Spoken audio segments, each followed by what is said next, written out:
시청자 여러분, 밤새 편하게 잘 쉬셨습니까? 11월 12일 화요일입니다. 계속해서 이데일리 TV 신문 뉴스 브리핑 가져가도록 하겠습니다. 오늘 이데일리 신문의 진권면 톱 기사입니다. 어닝 쇼크만 줍줍 청개구리 개미들. 지금 사실은 시장이 유동성이 말라 있다, 수급이 뭐 거의 붕괴돼 있다 이런 얘기 많이 합니다. 일단 거래량, 거래 대금도 좀 잘 나갈 때에 비해서 한 20-30% 정도 줄어들어 있죠. 고객 예탁금도 줄고 있고, 그러니까 뭐 대기성 자금도 줄어들고 있는 상황이고, 그 돈들이 상당 부분 이제 미국으로 넘어가고 있다 이런 얘기들 계속해서 들려오고 있습니다. 뭐 그렇다 해서 이제 개인들이 뭐 주식을 사지 않는 건 아니죠. 그래서 이제 개인들이 어떤 주식을 사느냐라고 살펴봤더니 어닝 쇼크가 있었던 종목들, 그러니까 주가가 또 당연히 많이들 떨어졌죠. 그런 종목들을 여기서 표현하는 것처럼 줍줍, 그러니까 즉 저가 매수를 하고 있는 것으로 나타났습니다. 표 한번 보시죠. 여기 표를 좀 보시면은 이제 금방 아시겠습니다만은 이 지금 LG 이노텍이 제일 좀 아래로 막대 그래프가 제일 길죠. 거의 뭐 반토막이 났습니다. 그다음에 그 옆에 오른쪽으로 LG전자도 4분의 1 토막이 났고, 삼성전자 우선주 14% 넘게 각각 하락했고, 현대차도 7% 넘게 이렇게 좀 떨어졌죠. 삼성 SDI 5% 가까이. 자, 우리 뭐 여러분들 여기 나오는 종목 이름들 다 아실 법할 만한 그런 종목들입니다. 이런 종목들을 중심으로 지수 저가 매수에 좀 나서고 있다, 이제 이런 얘기가 좀 되는 건데, 이들 종목들이 대부분 제목에서 보시는 것처럼 3분기 시장 컨센서스 대비 영업이익 괴리율이 이렇게 큰 그런 종목들을 얘기를 좀 하고 있습니다. 그러니까 LG노텍 같은 경우는 반토막이 났다, 그러니까 실적이 예상치에 반토막이 났다 이런 얘기가 좀 되는 건데, 이런 종목들을 중심으로 개인들이 적극적으로 저가 매수를 하고 있다, 좀 이런 얘기가 되고 있습니다. 이런 상황에서 이제 주가를 보면 부진하죠. 삼성전자 같은 경우 이제 신저가를 다시 좀 깼습니다. 역대급 저평가 구간에 좀 들어가 있는 상황이고, 현대차도 좀 그렇죠. 좋지 않죠. 현대차도 최근 들어서 한 14% 정도 떨어졌으니까 현대차 주가가 좀 많이 떨어져 있는 그런 상태입니다. 그럼 이제 이런 삼성전자, 현대차 같은 종목들이 이제 과연 정말로 이제 버릴 종목들이냐?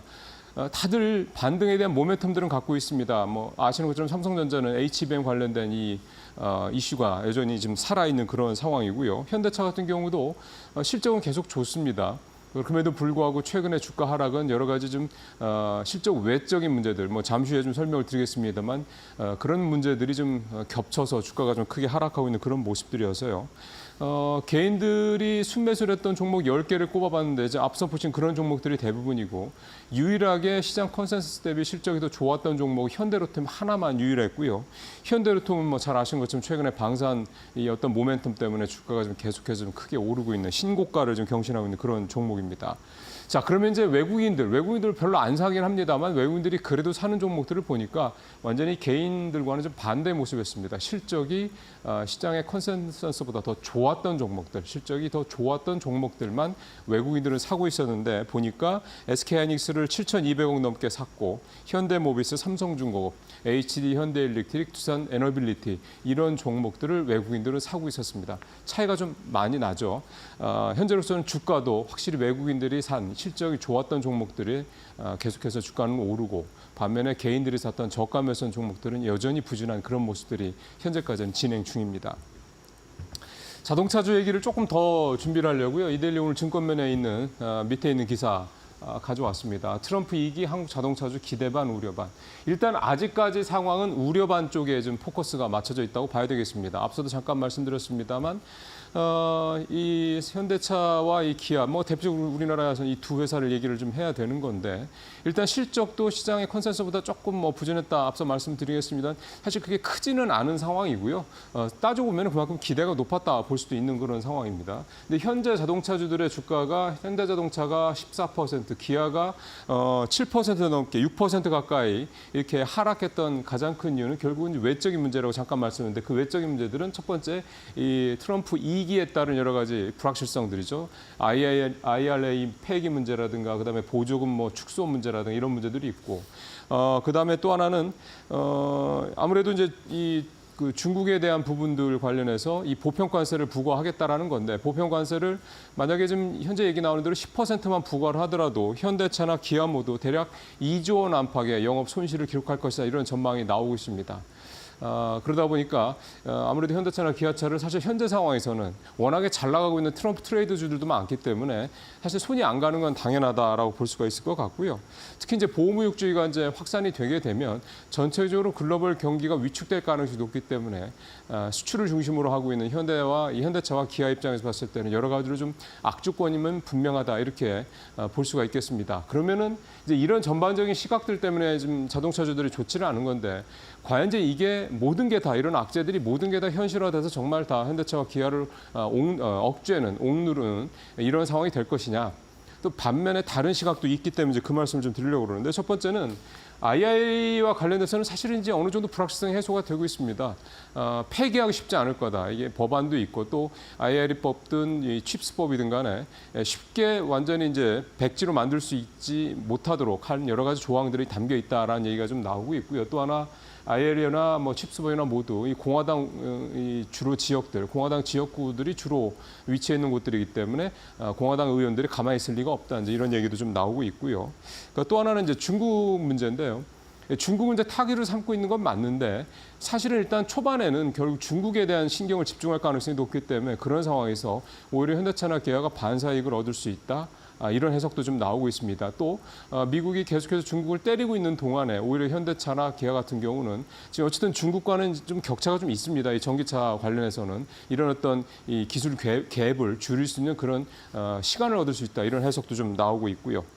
사실 이제 여기에 또 하나 중요한 거는 이제 저는 주주환원 정책 이 문제가 반드시 필요하다고 생각이 좀 듭니다. 사실은 현대차도 그렇고 기아도 그렇고 인베스터 데이를 통해서 적극적인 주주환원 정책을 이미 여러 차례 공언한 바가 있기 때문에 결국은 이런 주주환원 정책의 약속을 현대차나 기아가 하나하나 실행시켜 나간다면 결국은 이 주주환원 정책 때문이라도 현대차와 기아는 지금의 주가 하락 부분을 충분히 만회하고 더 올라갈 수 있는 여지를 갖고 있다. 이런 부분들을 좀 감안할 필요가 있겠습니다. 전체적으로 지금 아직까지는 이 소위 말하는 이제 트럼피즘이라고 하는 이 부분에 대한 우려가 좀 너무 과도하게 반영이 돼 있다. 다만 그 과도한 우려가 조금씩 옅어지고 있다. 이렇게 좀 보아야 될 것 같습니다.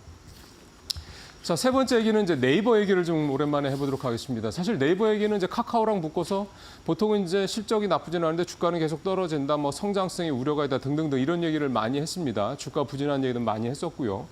어제 네이버가요, AI 기술과 관련돼서 우리가 앞으로 이렇게 하겠다라고 하는 소위 말하는 로드맵, 약속을 좀 내놨습니다.